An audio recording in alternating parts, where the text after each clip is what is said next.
የእስራኤል ቁልፍ አጋርና የደህንነት ዋስትና የሆነችው አሜሪካ ከኢራን እስላማዊት ሪፐብሊክ ጋር ተከታታይ ቀናትን የፈጀ ቀጥተኛ ወታደራዊ ቦምብ ናዳ የሚሳኤል ጥቃትና የአጸፋ ኃይል መለዋወጥ ውስጥ በይፋ በገባችበት በዚህ እጅግ ወሳኝና ታሪካዊ ወቅት እስራኤል በሊባኖስ ሉዓላዊ ግዛት ላይ የምትፈጽመው ተደጋጋሚና መጠነ ሰፊ የአየር ድብደባ ቀጠናዊውን ውጥረት ወደማይመለስበት አጠቃላይ ጦርነት አቅጣጫ በከፍተኛ ፍጥነት እየገፋው ይገኛል። ይህ የእስራኤል ተከታታይ ወታደራዊ እርምጃ አሜሪካ በኢራን ላይ የጀመረችውን መጠነ ሰፊ ወታደራዊ ዘመቻ ስልታዊ በሆነ መልኩ ይበልጥ የሚያወሳስብ ከመሆኑም በላይ የዋሽንግተን ወታደራዊ እቅድ የደህንነት ትኩረትና የጦር መሳሪያ ሀብት በሁለት የተለያዩ ግንባሮች ላይ እንዲከፋፈል የሚያስገድድ ጠንካራ ስልታዊ ጫናን ፈጥሯል። እስራኤል ይህንን ድብደባ ያጠናከረችው የአሜሪካ ኃይሎች በባህረ ሰላጤው አካባቢ ከኢራን ብሔራዊ ጦር የሚሰነዘርባቸውን ድንገተኛ የሚሳኤልና የድሮን ጥቃቶች ለመከላከልና በየቀኑ ራሳቸውን ለመታደግ የሚጣጣሩበት እጅግ አስቸጋሪ ወታደራዊ መርበብ ውስጥ በሆኑበት ወቅት መሆኑ የሊባኖሱ ግንባር በድጋሚ መጋጋል ለዋሽንግተን አስተዳደር አዲስና ተጨማሪ የደህንነት ስጋት ሆኖ እንዲቀጥል አድርጎታል። የዚህ ጥቃት ቀጥተኛና መዋቅራዊ ተጽዕኖ እስራኤል ከራሷ የሊባኖስ ድንበር ፍጥጫ ባለፈ መላውን የመካከለኛው ምስራቅ የቀውስ ቀጠና በአንድ ትልቅ ፍልሚያ ውስጥ በሰንሰለት ለማስተሳሰርና የአሜሪካን ወታደራዊ ጡንቻ ለራሷ ስልታዊ በላይነት ለመጠቀም የምታደርገውን ጥረት በግልጽ የሚያሳይ ክስተት ተደርጎ ይወሰዳል። ምንም እንኳን አሜሪካ የወሰደችው ጠንካራ ወታደራዊ እርምጃና በኢራን ላይ የከፈተችው የአየር ዘመቻ በራሱ ክልላዊ መረጋጋትን በከፍተኛ ደረጃ ያናጋ ቢሆንም የእስራኤል በሊባኖስ ላይ የተደጋገመና የተኩስ አቁምን የጣሰ ጥቃት ግን ዋሽንግተን ዲፕሎማሲያዊ መፍትሄዎችን ሙሉ በሙሉ እንድትተውና ወደ ወታደራዊ የኃይል አማራጭ ብቻ እንድታደላ የሚያደርግ አስገዳጅ ፖለቲካ ሁኔታን ይፈጥራል። ይህ ሁኔታ በቀጠናው ያሉትን አጋር ሀገራትና የባህረ ሰላጤው መንግስታት የደህንነት ስሌት ሙሉ በሙሉ የሚቀይር ከመሆኑም በላይ ዓለም አቀፉ ማህበረሰብ ውጥረቱን ለማርገብና በሊባኖስ የሚገኙትን ንጹሃንን ለመታደግ የሚደረገውን ማንኛውም የዲፕሎማሲ ጥረት ዋጋ አልባ ያደረገው ይገኛል። እስራኤል በደቡባዊ ሊባኖስ ድንበሮች ላይ የምታደርገውን ጥቃት ማጠናከሯ አሜሪካ ከኢራን ጋር የጀመረችውን ቀጥተኛ ፍልሚያ ወደ ክልላዊ የባህርና የምድር ጦርነት የሚቀይር ሲሆን ይህም የዋሽንግተን ስትራቴጂ አውጪዎች ግጭቱን በተወሰነ ወሰን ውስጥ ለመገደብ የነበራቸውን ተስፋ በሙሉ ያጨለመ ሆኖ አልፈዋል። ይህ በእንዲህ እንዳለ የእስራኤል ጦር በሊባኖስ ከተሞች በተለይም በጢሮስና በናብቲህ አካባቢዎች ላይ የሚፈጽመው የአየር ጥቃት በቤሩት የሚገኘውን ማዕከላዊ መንግስት የፖለቲካ አቅምን ይበልጥ የሚያዳክምና በሀገሪቱ ውስጥ የተፈጠረውን ሰብአዊ ቀውስ ወደ አዲስ ምዕራፍ የሚያሸጋግር ነው። አሜሪካ ከኢራን ጋር የገባችበት ወታደራዊ ፍጥጫ የቴህራን ሙሉ ትኩረት ወደ ቀጥተኛ መከላከል በመለወጡ እስራኤል ይህንን አጋጣሚ በመጠቀም በሊባኖስ የሚገኘውን የሂዝቦላ ወታደራዊ መሰረተ ልማትና አጠቃላይ ስትራቴጂክ ይዞታዎችን ሙሉ በሙሉ ለመደምሰስ ቆርጣ መነሳቷን ያሳያል። ይሁን እንጂ የእስራኤል ወታደራዊ ስሌት በክልሉ ላይ የሚያደርሰው የረጅም ጊዜ ተጽዕኖ አሜሪካን በቀጥታ ወደ ሊባኖስ ረግረግ ውስጥ የሚስብ በመሆኑ የዋሽንግተን መከላከያ ሚኒስትር በአንድ በኩል ከኢራን የሚመጣውን የሚሳኤል አደጋ የመከላከል በሌላ በኩል ደግሞ የእስራኤልን ወታደራዊ ፍላጎት የመደገፍ ድርብ ሸክም እንዲሸከም ያደርገዋል። ይህ የሚያሳየው ደግሞ የእስራኤል የሊባኖስ ድብደባ ከአካባቢያዊ ግጭትነት ተሻግሮ በአሜሪካና በኢራን መካከል ለተቀሰቀሰው ታላቅ ጦርነት ተጨማሪ ማገዶን በመሆን መላውን መካከለኛው ምስራቅ ወደ ከፋ ወታደራዊ ትርምስ ውስጥ ሊከት የሚችል ምዕራፍ መክፈቱን ነው። ታዲያ እኛም በዚህ መሰረት በዛሬው የልዩ ጥንቅር ቆይታችን የተከበራችሁ የገበያ ሚዲያ ተከታዮቻችን የሊባኖሱ ፕሬዚዳንት ጆሴፍ ኦውንስ ወደ አሜሪካ አቅንተው ከፕሬዚዳንት ዶናልድ ትራምፕ ጋር ውይይት ያደርጋሉ ተብሏልና ሀገራቸው በእንደዚህ አይነት አጣብቂኝ ውስጥ ባለችበት ሂዝቦላህ ትጥቅ እንደማይፈታ በድጋሚ ባረጋገጠበት እስራኤል በሊባኖስ ምድር ላይ የምታካሄዳቸውን ጥቃቶች አጠናክራ በቀጠለችበትን ሁኔታ ይህንን ምስቅልቅል ይዘው ነው ጆሴፍ ኦውንስ ወደ አሜሪካ የሚያመሩትና ከዚያ የአሜሪካ ቆይታ ከትራምፕ ጋር ከሚደረገው ንግግር ምን ይጠበቃል የሚለውን ከዜናው ባሻገር ያሉትን ጉዳዮች ማለት ነው። የእስራኤል አጋር የሆነችው አሜሪካ ከኢራን ጋር ወደ ተካረረ ወታደራዊ ግጭት በገባችበት በዚህ ወቅት እስራኤል በሊባኖስ ድብደባ መፈጸሟ ምን አይነት ተጽዕኖ ነው የሚኖረው የሚለውን ጉዳይ እናነሳለን። ኢራን ሲንን አይነቱ ሁኔታ እንዴት ልታየው ትችላለች? ጉዳዩ በአሜሪካ አደራዳሪነት ከተደረገው ስምምነት አንጻርስ እንዴት ነው የሚታየው? ሂዝቦላ ስለዚህ አይነቱ ድብደባ ምን አይነት ምላሽን ይሰጣል የሚሉትን ጉዳዮችን እናነሳለን። በሌላ በኩል ደግሞ የኢራን የፕሮክሲዎች መረብ ሪአክቲቬት ከመደረግ አንጻርም ምን ድርሻ ይኖረዋል የሚሉትን ነጥቦችን እያነሳን ቆይታ እናደርጋለን። ስለዚህ አብራችሁን በመቆየት እንድትከታተሉን ጋብዛችኋለሁ። የገበያ ሚዲያን የዩቲዩብ ገጽ ሰብስክራይብ አድርጉ፣ ቪዲዮንም ላይክ አድርጉ፣ ሀሳብ አስተያየታችሁን በኮሜንት መስጫው ላይ አስቀምጡልን። ከተከታይ አጭር መሸጋገሪያ በኋላ ስንመለስ ዝርዝር ጉዳዮችን ይዘን ነው የሚሆነው። በድጋሚ መልካም ቆይታ።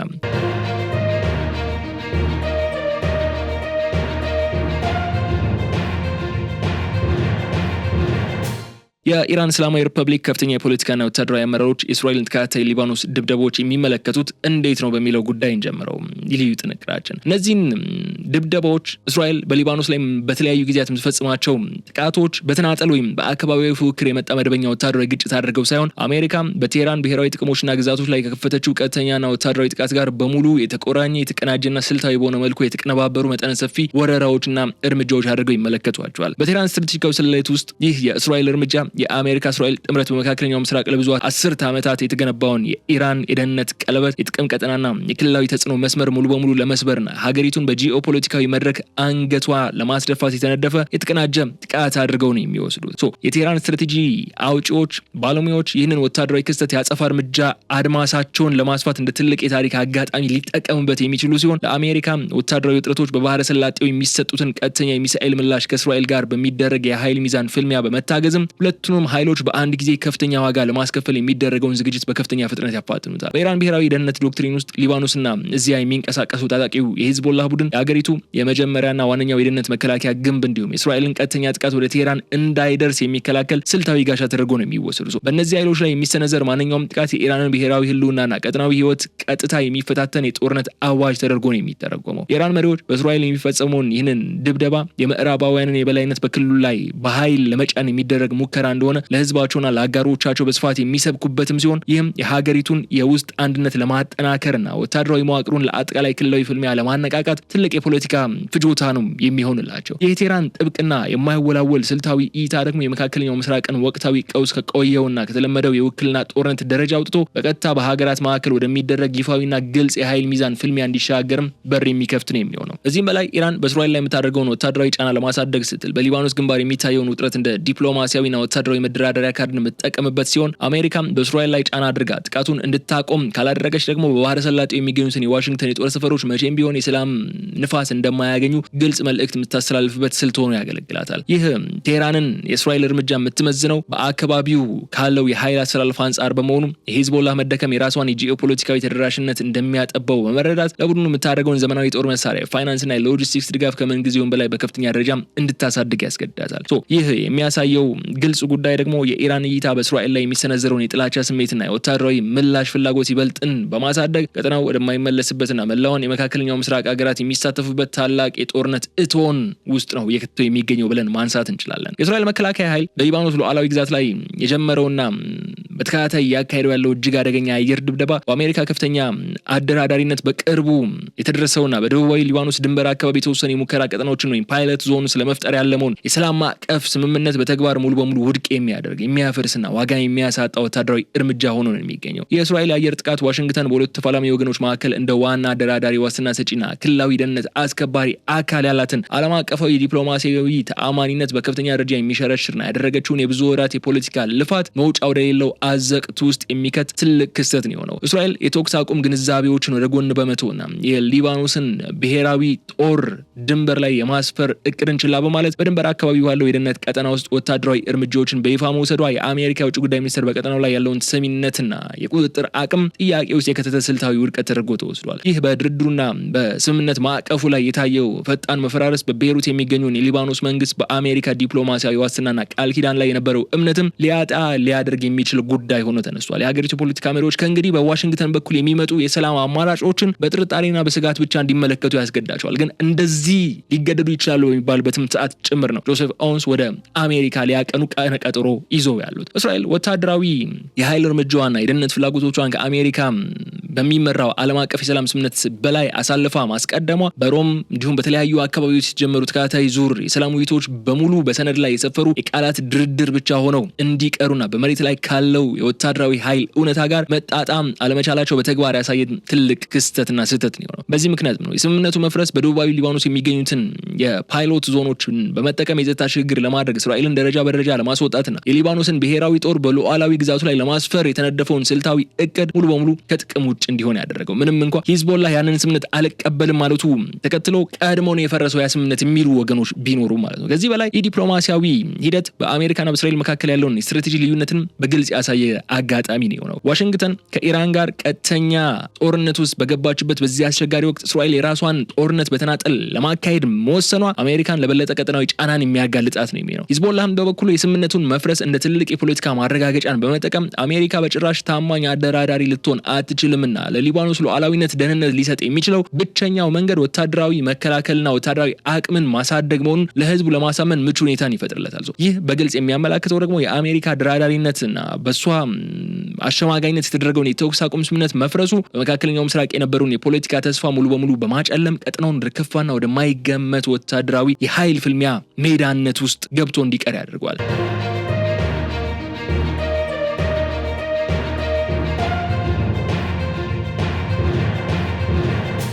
የሊባኖሱ ታጣቂ ቡድን ሂዝቦላ በእስራኤል መከላከያ ኃይል ለሚፈጸምበት ተደጋጋሚና አውዳሚ አየር ድብደባዎች የሚሰጠው ወታደራዊ ምላሽ ምን ሊሆን ይችላል የሚለው ደግሞ ሌላኛው ቁልፍ ጉዳይ ነው። ከዚህ ቀደም ይከተላቸው የነበሩትን የተገደቡ የድንበር ላይ የተኩስ ልውውጦችን ሙሉ በሙሉ በመተው ወደ ከፍተኛ ደረጃ ያለው የረጅም ርቀት ሚሳኤል፣ የከባድ መሳሪያና የድሮን ጥቃቶች በመሸጋገር ላይ የተመሰረተ አዲስ ወታደራዊ ስትራቴጂካዊ ምዕራፍ ውስጥ ይገባል። ቡድኑ እስራኤል በደቡባዊ ሊባኖስ ድንበሮች እንዲሁም በጢሮስና በናበታ አካባቢዎች በፈጸመቻቸው ተከታታይ ጥቃቶች ሳቢያ ያጣቸውን ከፍተኛ ወታደራዊ መኮንኖች፣ የቁልፍ ቦታ ታጋዮችና የመሰረተ ልማት አውታሮች በአስቸኳይ ለመበቀልና የኃይል ሚዛኑን ለማስተካከል ለማስከበር ሲል በእስራኤል ሰሜናዊ ከተሞች፣ በስትራቴጂካዊ ደህንነት ማዕከላት፣ በወታደራዊ የራዳር ጣቢያዎችና በሲቪል መሰረተ ልማቶችና መኖሪያዎች ላይ ጭምር መጠነ ሰፊ የሆኑ የሮኬት ናዳዎችን ያለማቋረጥ ይሰነዝራል ተብሎ ይጠበቃል። ሂዝቦላ ባለፉት ዓመታት ያከማቸውና እጅግ ከፍተኛ ቁጥር ያለውን ዘመናዊ የተራቀቀና ትክክለኛ ኢላማን የመምታት አቅም ያለው የጦር መሳሪያ የታጠቀ ኃይል ቡድን መሆኑ የእስራኤል ድብደባ የቡድኑን ወታደራዊ መከላከል አቅምን ከመቀነስ ይልቅ አጠቃላይ የአጸፋ እርምጃውን ይበልጥ እንዲያፋጥንና በበቀል ስሜት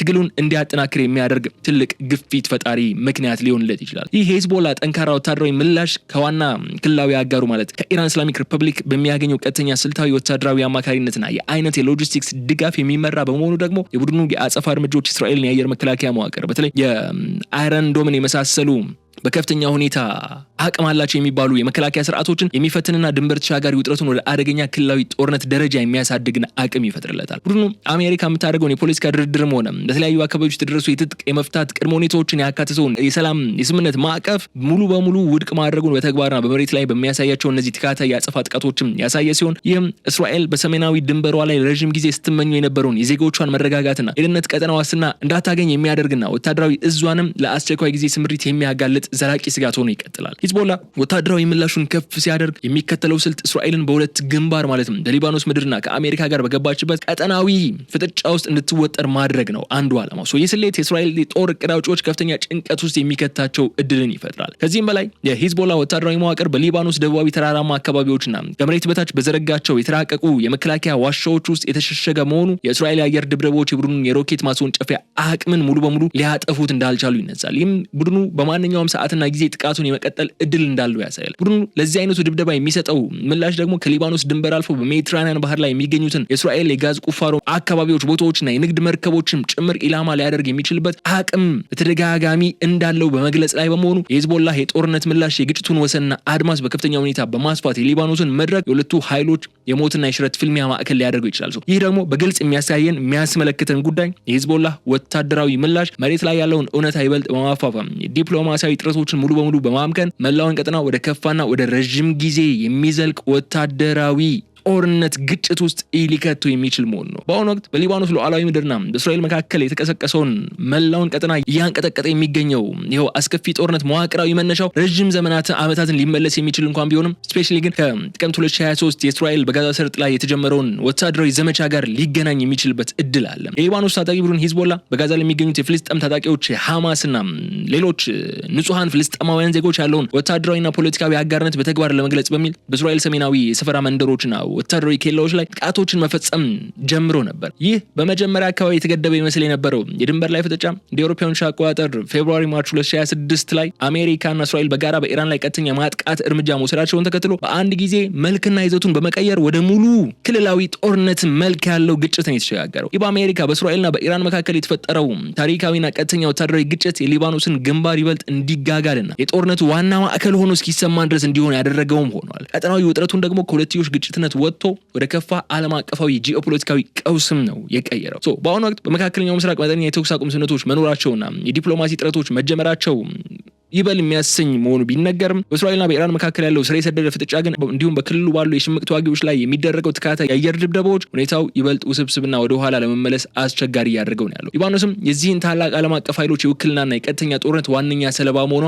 መሬቷ፣ ጥቅሟና ህዝቧ ከፍተኛ አደጋ ላይ የወደቀ ከመሆኑም በላይ የሀገሪቱ ታሪክ የሀያላን መንግስታት መፈታተኛ አውድማ ሆኖ እንዲቀጥል አድርጎታል። ስለዚህም ነው የሊባኖሱ ፕሬዚዳንት ጆሴፍ አውን ወደ ዋሽንግተን ሲያቀኑ ይህንን ጠቅላላ ቀጠናዊ ጦርነት ያመጣውን ታሪካዊ ስትራቴጂካዊ ዳራ ከግንዛቤ በማስገባት ሀገራቸው ከታላላቅ ኃይሎችና ከታጣቂ ቡድኖች ፍጥጫ ውስጥ ወጥታ ዘላቂ ሰላም የምታገኝበትን መንገድ ለመፈለግ ቢሆንም ታሪካዊ ዳራው ግን የችግሩ መፍትሄ ከቤይሩት አቅም በላይ ስለመሆኑ በግልጽ የሚያሳይ ነው። ከዚህም በላይ ይህንን ታሪካዊ ዳራ የሚያሳየው የሊባኖስ ቀውስ ከጋዛ ጦርነት መቋጫ ጋር በቀጥታ የተገናኘ መሆኑ፣ ከእስራኤል ጋር በቀጥታ የሚገናኝ መሆኑ፣ ከኢራን ጦርነት ጋር በቀጥታ የሚገናኝ መሆኑ በቀላሉ ሊፈታ የሚችል ቀውስ አለመሆኑ ያሳያል። ከዚህ ባሻገር እስራኤል መከላከያ ኃይልና በሊባኖስ ታጣቂ ቡድን ሂዝቦላ መካከል የተቀሰቀሰው ግጭት በአሜሪካ ኢራን ቀጥተኛ ፍልሚያ ሳቢያ ይበልጥ የተጋጋለ ወደ ሙሉ ጦርነት መልክን እየተሸጋገረ መሄዱ በሊባኖስ ሪፐብሊክ ላይ ያሳደረው ሰብአዊ፣ ማህበራዊና ኢኮኖሚያዊ ቀውስ እጅግ አስከፊና አሳዛኝ ደረጃ ላይ ነው የደረሰው። የሀገሪቱም መሰረታዊ መሰረተ ልማቶች፣ የሕክምና ስርዓቶችና የህዝቡን የዕለት ተዕለት ህይወት ሙሉ በሙሉ እንዲናጋ ነው ያደረገው። የሊባኖስ የጤና ሚኒስቴር በይፋ ባወጣው እንዲሁም በየቀኑ አፕዴት በሚደረገው ወቅታዊ መረጃ መሰረት ጦርነቱ ወደ ሙሉ ግጭት ከተሸጋገረበት ጊዜ ማለትም ካለፈው መጋቢት ወር ጀምሮ እስካሁን ድረስ ከ4000 በላይ ንጹሃን ሊባኖሳውያን በእስራኤል አውዳሚ አየር ላይ ጥቃቶችና በሚሳኤል ጥቃቶች ሳቢያ ህይወታቸው አጥተዋል ነው እያለ ያለው። ከዚህም አሰቃቂ እልቂት አሃዝ ባሻገር ከ1 ሚሊዮን በላይ የሚሆኑ ዜጎችም ከመኖሪያ ቀያቸው ከደቡባዊ የሊባኖስ ከተሞች ከቤይሩት ደቡባዊ ክፍሎች ተፈናቅለው በመጠለያ ጣቢያዎች ምግብና ንጹህ የመጠጥ ውሃን ፍለጋ ለከፍተኛ እንግልት፣ ለበሽታና ለስነ ልቦና ስቃይ ተዳርገዋል የሚሉ መረጃዎች ናቸው እየወጡ ያሉት።